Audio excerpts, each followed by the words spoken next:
Welcome student. This is the second video lecture of the database management system. Today we are learn about the database language, जो कि हमारा database language रहेगा, जिसमें हम लोग SQL के बारे में पढ़ेंगे. SQL जो previous lecture में हम लोगों ने पढ़ा था, उसमें हम लोगों ने डेटा डिफिनेशन लैंग्वेज के बारे में पढ़ा था. इस बार जो हम लोग स्टार्ट करेंगे डेटा मैनिपुलेशन लैंग्वेज के बारे में. तो नाउ वी मूव. हाँ, सबसे पहले हम लोग को पढ़ना है डेटाबेस लैंग्वेज. फिर से एक रिकॉल किया जाएगा. उसके बाद टाइप्स ऑफ कमांड को एक बार रिकॉल कर लिया जाएगा. और ये आज जो हमें बेसिकली पढ़ना है डीएमएल कमांड के बारे में पढ़ना है. एक्चुअली डीएमएल कमांड कैसे वर्क करते हैं. डीएमएल कमांड कहने का मतलब डेटा मैनिपुलेशन लैंग्वेज किस तरह से हैं, कौन कौन से हैं, इनके बारे में. तो डेटाबेस लैंग्वेज में हम लोग सिक्वल का यूज़ करते हैं. इसे प्रोनाउंसिएशन किया जाता है सिक्वल. जनरली लोग इसे एसक्यूएल पढ़ते हैं. तो सिक्वल जो हमारा क्या है, एक तरीके से एक दो अदर लैंग्वेज के बीच में एक ट्रांसलेटर की तरह वर्क करता है. डेटाबेस में अगर आपको कोई भी अगर क्वेरी परफॉर्म करना है किसी भी तरह का, तो आपको किस तरह का लैंग्वेज करना पड़ेगा, सिक्वल. तो यहाँ पे जो एसक्यूएल कमांड है, ये क्या करता है कि बेसिकली किसी टेबल को क्रिएट करना और ड्रॉप करना, उसमें इंसर्ट करना, अपडेट करना, उसके बारे में ये सिक्वल हमारा यूज़ करते हैं. तो सिक्वल के बारे में हम लोग आगे पढ़ते हैं. बेसिकली जो हमारा एसक्यूएल कमांड्स है, एक तरह का इंस्ट्रक्शन है. इंस्ट्रक्शन में जैसे आपको सपोज किया गया कि आपको इंस्ट्रक्शन दिया जाता है कि आज से आपको ये चीज़ करना है, या आपको सबसे पहले मॉर्निंग में उठ के आपको अपनी ड्यूटी परफॉर्म करनी है. तो सिक्वल कमांड्स एक तरह के क्या होते हैं, इंस्ट्रक्शन जो कि परफॉर्म किए जाते हैं. ये हमारा कम्युनिकेशन करता है डेटाबेस से, जहाँ पे हमें स्पेसिफिक टास्क हमें परफॉर्म करने पड़ते हैं. क्वेरी भी हो सकता है या कोई एक एक्शन भी हो सकता है. एसक्यूएल बेसिकली क्या करता है, टेबल के अंदर किसी भी तरह का मैनिपुलेशन करता है. वो डेटा को ऐड करेगा, इंसर्ट करेगा, अपडेट करेगा, ट्रंकेट करेगा, ड्रॉप करेगा, अल्टर करेगा, अदर चीज़ें यूज़र को क्या दी जाती है, परमिशन दी जाती है. ठीक है. तो बेसिकली हमारा जो हम लोगों ने जो लास्ट लेक्चर में पढ़ा था डीडीएल यानी डेटा डिफिनेशन लैंग्वेज के बारे में, उसमें हम लोगों ने पढ़ा था टेबल को कैसे क्रिएट किया जाता है. टेबल को ड्रॉप करने का मतलब क्या होता है, टेबल को अल्टर करने का मतलब क्या होता है, टेबल को ट्रंकेट करने का मतलब क्या होता है. एक बार फिर से रिकॉल किया जा रहा है इस चीज़ को. क्रिएट करने का मतलब टेबल क्रिएट करने का मतलब टेबल के अंदर आप क्या कर रहे हैं, एक सिंटेक्स टेबल के अंदर आप एक स्ट्रक्चर बना रहे हैं. स्ट्रक्चर मतलब कि अब सपोज करिए कि स्टूडेंट नाम का टेबल है. स्टूडेंट के पास स्टूडेंट नाम के टेबल में कौन कौन से बेसिक इन्फॉर्मेशन रखे जा सकते हैं. उसका रोल नंबर होगा, उसका नेम होगा, उसका कॉलेज होगा सपोज करिए. तो इस तरह का टेबल आपको क्रिएट करना है. तो वहाँ पे आपको सिंपल बताना पड़ेगा कि रोल नंबर में आपको पता है कि यहाँ पे हम एक अगर नंबर के फॉर्म में लें, यानी नंबर के फॉर्म में लेंगे तो ये केवल यहाँ पे डिजिट के फॉर्म में अगर लिया जाए तो वहाँ पे नंबर फॉर्मेट आएगा. यहाँ पे नेम होगा तो केवल और केवल स्ट्रिंग लिया जाएगा. यहाँ पे कॉलेज नेम है तो ये भी एक स्ट्रिंग फॉर्म में आएगा. तो यहाँ पे हम लोग इस टेबल को क्रिएट करते हैं, इसके अकॉर्डिंग इसके जो डेटा टाइप्स हैं उसके अकॉर्डिंग क्रिएट किया जाता है. ड्रॉप करने का मतलब होता था यहाँ पे किसी टेबल के अंदर जो स्ट्रक्चर है, जो उसके अंदर डेटा स्टोर्ड है, उसको भी डिलीट कर देना. ऑल्टर करने का मतलब किसी टेबल के कॉलम को रीनेम करना, किसी टेबल के नाम को रीनेम करना, किसी टेबल के अंदर कॉलम को एक नया कॉलम बनाना, नया कॉलम ऐड करना. ट्रंकेट कहने का मतलब ये होता है कि हम लोग यहाँ पे उस टेबल को क्या करते हैं, उस टेबल के अंदर के रिकॉर्ड को हम लोग हटा देते हैं. अगर टेबल के अंदर के उस टेबल के अंदर जो रिकॉर्ड हैं उनको अगर एक बार में डिलीट करना है तो हम लोग ट्रंकेट का यूज़ कर सकते हैं. आज जो हम लोग को पढ़ना है ये डीएमएल कमांड्स. इन डीएमएल कमांड्स के बारे में पढ़ना है. डेटा मैनिपुलेशन लैंग्वेज के बारे में पढ़ना है. डेटा मैनिपुलेशन लैंग्वेज में कौन कौन से कमांड्स हैं, इंसर्ट, अपडेट और डिलीट. इंसर्ट करने के मतलब जब आप कहीं पे भी पहले बार रजिस्ट्रेशन करने जाते हैं कहीं पे भी, तो एक तरह का इंसर्ट है. यानी अपना डेटा क्या है, अपना डेटा क्या कर रहे हैं, इंसर्ट कर रहे हैं. जैसे आप अपना बैंक अकाउंट ओपन करवाने जाते हैं, तो वहाँ पे अपना क्या देते हैं, एक डेटा इनपुट देते हैं, उसे डेटा को इनपुट करते हैं. तो एक तरह का क्या है, एक इंसर्ट कमांड है. ठीक है. अपडेट यहाँ पे क्या करेगा, DML के अंदर, डेटा मैनिपुलेशन लैंग्वेज के अंदर, डेटा मैनिपुलेशन लैंग्वेज के अंदर अपडेट का काम यह है कि किसी भी जो आपने इंसर्ट कर दिया, सपोज करिए कि आपने जो बैंक में जो एड्रेस दिया था वो एड्रेस आपका चेंज हो गया, तो अगर आपको अपने बैंक का एड्रेस अगर चेंज करवाना है अकाउंट बैंक में जाके, तो आप वहाँ पे डेटाबेस के अंदर कौन सा कमांड चलेगा, अपडेट कमांड चलेगा। डिलीट करना हो कुछ, अब सपोज करिए कि आपने बैंक में एक नॉमिनी दिया था, वो नॉमिनी अब उसका कोई मतलब नहीं रहा, तो आपने उस नॉमिनी को क्या कर दिया, वहाँ से डिलीट कर दिया। आपको वहाँ से उस नॉमिनी को अगर आप डिलीट करना चाहते हैं तो डिलीट कर सकते हैं। तो ये कौन सा कमांड करता है, ये डिलीट कमांड का काम है। Okay, next data manipulation language के बारे में बताया गया है कि डेटा मैनिपुलेशन लैंग्वेज क्या करता है, किसी डेटाबेस के अंदर जो हमारा है वो मॉडिफाई करता है। डेटा मैनिपुलेशन लैंग्वेज हमारा क्या करता है, बेसिकली जो हमारा डेटा मैनिपुलेशन लैंग्वेज हमारा यहाँ पे क्या करता है, use to modify the database, it is responsible for all the forms of the changes in the database. जो कि यहाँ पे डेटा मैनिपुलेशन करने का मतलब यही है कि डेटाबेस में कोई चेंजेस करना, जो एग्जिस्टिंग डेटा है या न्यू डेटा है, इनके अंदर चेंजेस करना, और इसको हम लोग कभी भी रोल बैक कर सकते हैं। तो अब आते हैं हम लोग डेटाबेस के जो डेटा मैनिपुलेशन के जो कमांड्स हैं उनके बारे में पढ़ते हैं। इंसर्ट कहने का मतलब है किसी एक न्यू रिकॉर्ड को इंसर्ट करना। तो इसके भी एक सिंटेक्स होंगे। सिंटेक्स कहने का मतलब सिंपल सा मतलब है ग्रामेटिकली, जैसे आप टेंस पढ़ते हैं इंग्लिश में, तो वहाँ पे प्रेजेंट टेंस का एक सिंटेक्स होता है। प्रेजेंट टेंस में ही और सी के बाद आपको कौन सा वर्ब यूज़ करना है, वर्ब का भी कौन सा फॉर्म आपको यूज़ करना है। तो उसी तरीके से यहाँ पे इंसर्ट का सिंटेक्स होगा, अपडेट का सिंटेक्स होगा, फिर डिलीट का भी सिंटेक्स होगा। तो इन सिंटेक्स के बारे में हम लोग को पढ़ना है। नेक्स्ट, तो इंसर्ट हम लोग कमांड के बारे में पढ़ते हैं। इंसर्ट मतलब कि डेटाबेस के अंदर एक नया रिकॉर्ड इंसर्ट करना बेसिकली। तो इंसर्ट का यहाँ पे सिंटेक्स सिंपल सा होता है, इंसर्ट इनटू जो आपका टेबल नेम है और उसके अंदर जो कॉलम्स हैं, कॉलम्स और वैल्यूज़ जो आप पास करेंगे, कॉलम 1 के करस्पॉन्डिंग जो वैल्यू होगा, कॉलम 2 के करस्पॉन्डिंग जो वैल्यू होगा, कॉलम 3 के करस्पॉन्डिंग जो वैल्यू होगा, अगर इसके अंदर कॉलम n है तो n के करस्पॉन्डिंग जो वैल्यू होगा वो आप इंसर्ट करेंगे। ठीक है, या दूसरा आप इस कमांड को भी यूज़ कर सकते हैं, insert into table name. Simple सा होता है और यहाँ पे ये वैल्यूज़ आप इंसर्ट करते चले जाएंगे। तो इंसर्ट करने का तरीका जो है, यहाँ पे मैं आपको एक एग्जांपल देता हूँ। जैसे सपोज़ करिए कि आपने एक स्टूडेंट नाम का टेबल बना लिया, उसके अंदर रोल नंबर कॉलम भी डिसाइड कर लिया आपने, यहाँ पे नेम है और इधर कॉलेज है उसका। ये हमारा एक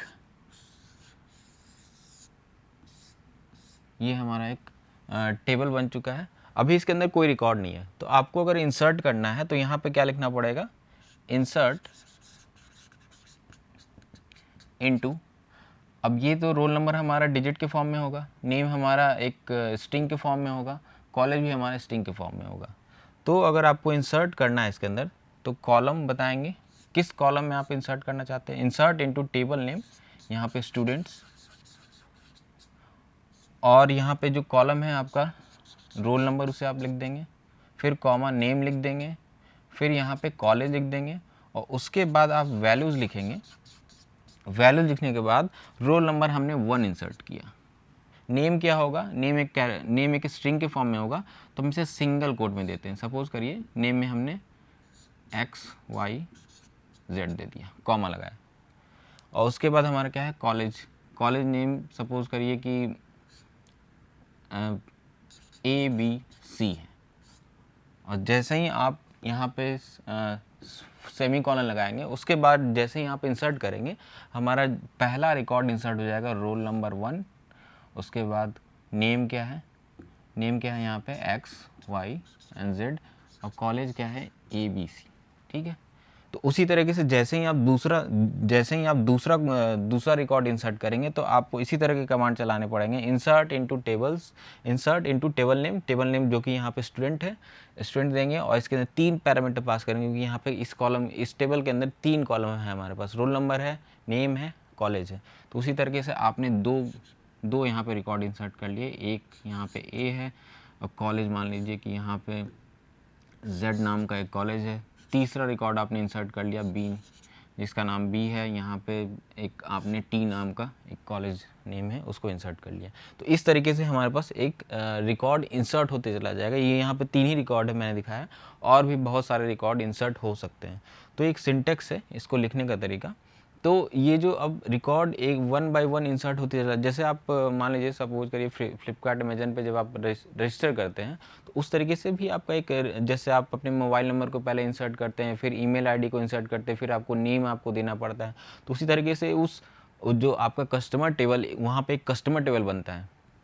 उस कस्टमर टेबल के अंदर आपका कस्टमर नेम होता है, फिर आपकी फ़ोन नंबर होती है, फिर आपकी ईमेल आईडी होती है, फिर आपका नेम होता है, फिर उसके बाद आपका जेंडर होता है, एड्रेस होता है। तो वो उस तरह से एक कॉलम बनते चला जाता है। फिर आप जो चीज़ें खरीदते चले जाते हैं, खरीदते चले जाते हैं, वो रिकॉर्ड इंसर्ट होते चला जाता है।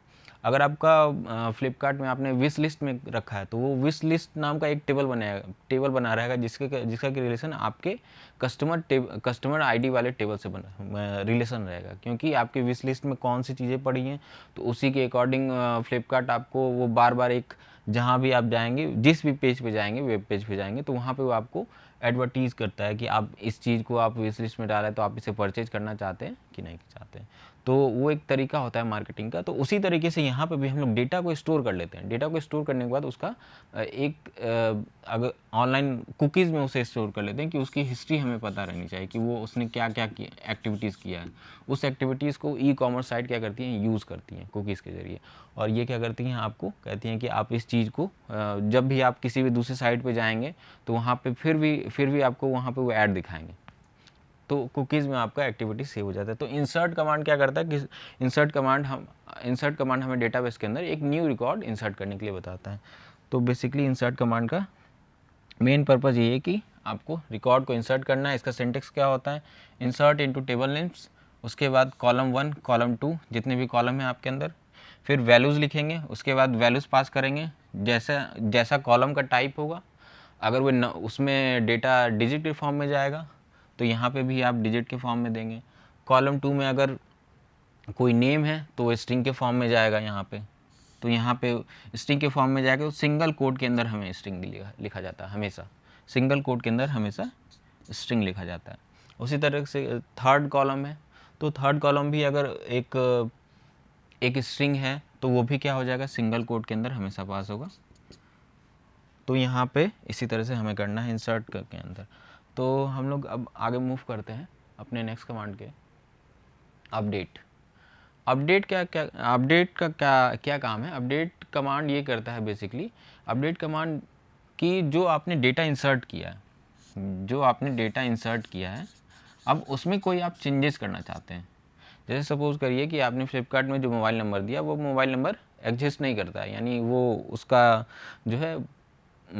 जो है सिम जो ख़राब हो गया या आपने उसे बंद करवा दिया, जो भी है, तो आप चाहते हैं उस मोबाइल नंबर को अपडेट करना। तो उस अपडेट को अपडेट करने के लिए डेटाबेस के अंदर एक अपडेट कमांड चलता है, यानी जो एग्जिस्टिंग डेटा जो पड़ा हुआ है उसमें जो चेंजेस करने पड़ते हैं उसको किसके ज़रिए करते हैं, अपडेट कमांड। तो इस अपडेट कमांड का बेसिकली पर्पज़ ये है कि डेटा को मॉडिफाई करना, यानी अपडेट करना या मॉडिफाई करना वैल्यू के अंदर जो उसके कॉलम में हमने सेव किया। तो सिंटेक्स यहाँ पे क्या होता है, अपडेट तो आपको लिखना ही पड़ेगा, और टेबल नेम फिर यहाँ पे सेट कर देंगे, सेट एक यहाँ पे कीवर्ड है। फिर उसके बाद जिस कॉलम में आपको चेंजेस करने हैं वो लिखने पड़ जाएंगे। जैसे सपोज़ करिए कि स्टूडेंट नाम का हमारे पास टेबल था, उसके अंदर अगर आपको अपडेट करना है तो अपडेट ये टेबल नेम लिखा हुआ है, और सेट यूज़र्स नेम जो था ऑलरेडी, जैसे आपको नेम चेंज करना है, पहले ये क्या था, पंकज था, इसको अब हम चाहते हैं ये आप यहाँ पे ये देख रहे हैं कि ये क्या है, एक स्ट्रिंग के फॉर्म में लिखा गया है, मतलब एक कैरेक्टर के फॉर्म में है यहाँ पे, तो इसको सिंगल कोट में लिखा गया है। तो ये पहले क्या था, पंकज था, यूज़र नेम जो था पंकज था। अब उसको चेंज करके हम क्या करने जा रहे हैं, सोनू करने जा रहे हैं, ठीक है, सोनू करने जा रहे हैं, तो हम लोग इसे एक कंडीशन देंगे where student ID equal to 3। अगर ये कंडीशन नहीं देंगे तो ये क्या होगा, ये कमांड क्या करेगा कि सारे जितने भी हमारे पास कॉलम थे वो सब पूरे जगह, यानी जो हमने यहाँ पे बनाया था आपको एक रोल नंबर और उसका नेम और फिर उसके बाद इसका कॉलेज नेम था, तो यहाँ पे रोल नंबर 1 2 3 और यहाँ पे हमने XYZ था, यहाँ पे YZ X रख लीजिए और यहाँ पे X,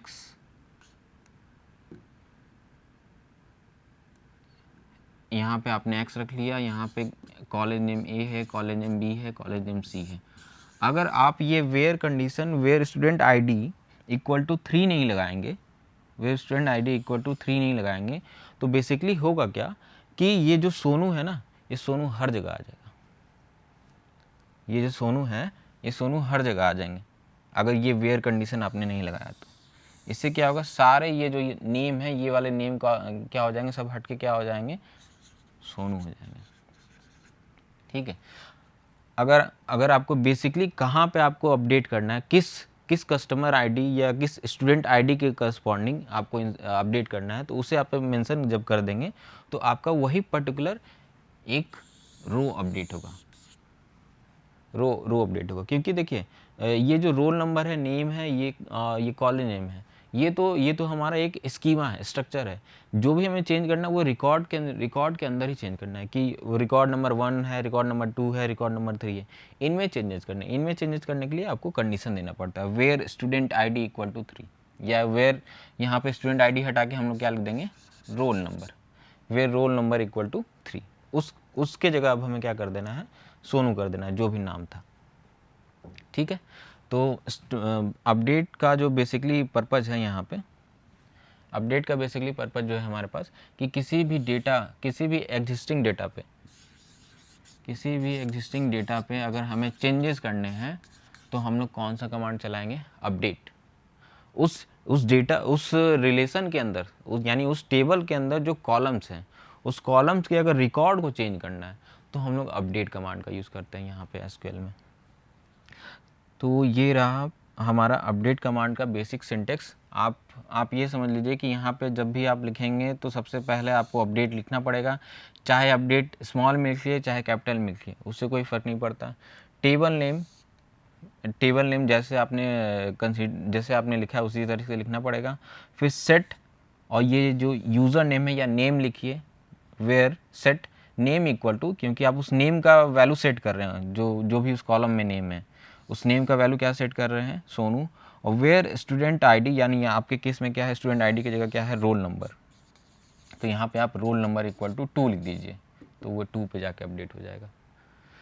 तो ये रहा बेसिक अपडेट कमांड्स। उसके बाद नेक्स्ट है हमारे पास डिलीट बेसिकली क्या करता है, अगर आपको एक रिकॉर्ड को डिलीट करना है या एक से ज़्यादा रिकॉर्ड को डिलीट करना है, तो अब वो रिकॉर्ड हमारे यूज़ के लिए नहीं है, तो हम लोग बेसिकली वहाँ पे डिलीट कमांड यूज़ करते हैं। सपोज़ करिए जैसे हमने आपको एग्जांपल दिया कि अब एक नॉमिनी है, अब उस नॉमिनी का, अब वो नॉमिनी नहीं रहे या आपको चेंज करवाना है या उस नॉमिनी को हटवाना है, तो आप बेसिकली वहाँ पे क्या करते हैं, या नॉमिनी अब नहीं रहे तो वहाँ पे आप क्या करते हैं, बैंक में जाते हैं और कहते हैं कि सर ये जो नॉमिनी है इनका नाम हटा दीजिए, तो उसके लिए आपको एप्लीकेशन देना पड़ जाता है। तो बैंक वाला जब उस एप्लीकेशन को रिसीव करता है तो उसके बाद वो क्या करता है, उस रिकॉर्ड को वहाँ से डिलीट करता है। तो वो डिलीट जब भी होता है वो एसक्यूएल के अंदर डिलीट कमांड के जरिए होता है। तो डिलीट कमांड का भी एक बेसिक सिंटेक्स है। डिलीट क्या करता है, delete it is use to remove one और more row from the table. यहाँ पे भी डिलीट का एक सिंपल सा सिंटेक्स है कि डिलीट आपको लिखना है कहाँ से, डिलीट फ्रॉम, ये इतने तो आपको लिखने पड़ेंगे। और ये जो है हमारा एक टेबल नेम है, सपोज़ करिए स्टूडेंट है, ये हमारा स्टूडेंट नाम का टेबल है, जहाँ से आपको सपोज़ करिए एक नेम आपको डिलीट करना है,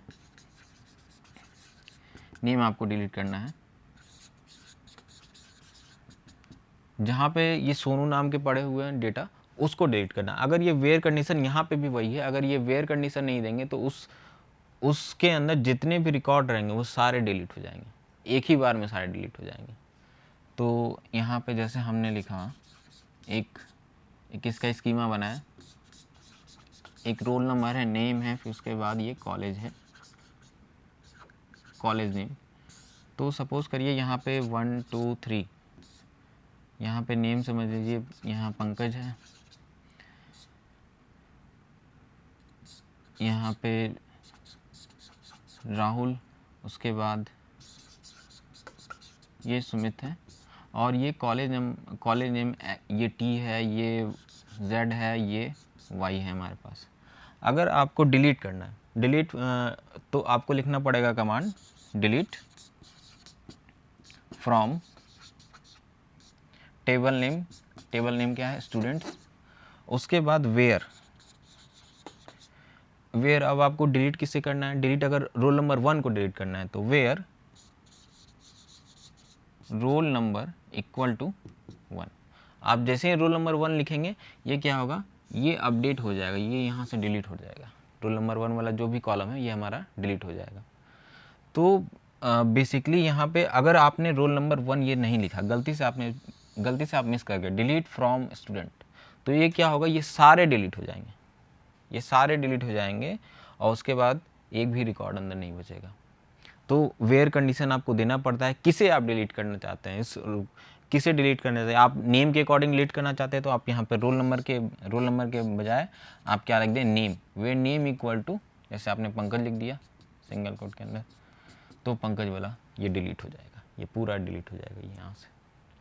तो बेसिक पर्पज़ यहाँ पे यही है कि डिलीट क्या करता है, किसी भी एग्जिस्टिंग टेबल के अंदर जो भी हमारा रिकॉर्ड अब उसका आगे फ्यूचर में कोई स्कोप नहीं, उसे हम डिलीट करना चाहते हैं तो डिलीट कमांड के जरिए हम डिलीट कर सकते हैं। डिलीट क्या करता है, एक बार में एक रिकॉर्ड भी डिलीट कर सकता है, दो या एक से ज़्यादा रिकॉर्ड भी डिलीट कर सकता है। तो बेसिक पर्पज़ यहाँ पे यही है कि डिलीट का, कि किसी भी रिकॉर्ड को अगर डिलीट करना है तो आपको इस तरह के सिंटेक्स का यूज़ करना पड़ेगा एसक्यूएल के अंदर, डेटाबेस के अंदर। Delete from table name where जो भी कॉलम नेम है उसके करस्पॉन्डिंग जो वैल्यू आप देना चाहते, उसके करस्पॉन्डिंग जो वैल्यू उसे डिलीट करना चाहते हैं। तो रेफरेंसेस हमने नवाते जो सबसे अच्छी बुक होती है, fundamentals of database system, Pearson publication 5th edition, page number आप 265 पे जाएंगे। नीरज चोपड़ा जो कि डेटाबेस फंडामेंटल है, ये सबसे बेसिक है, आप यहाँ पे बहुत ईजीली समझ सकते हैं। ये 1st एडिशन, पेज नंबर 122 से 125 के बीच में जाएंगे तो आपको ये इसके बारे में मिल जाएगा। राजीव चोपड़ा जो एस चांद पब्लिकेशन के हैं, डेटाबेस जिसका कि नाम रहेगा आपको database management system practical approach, S चांद 5th एडिशन, पेज नंबर 136 पे जाएंगे तो आपको इसके बारे में डिटेल में दिया गया होगा। तो अगर आपको डेटाबेस को अगर बहुत ही ईजी से समझना है तो आप इस नीरज चोपड़ा वाले बुक को रिकमेंड करिएगा, ये काफ़ी अच्छी बुक है। I hope and you will know, and thank you student.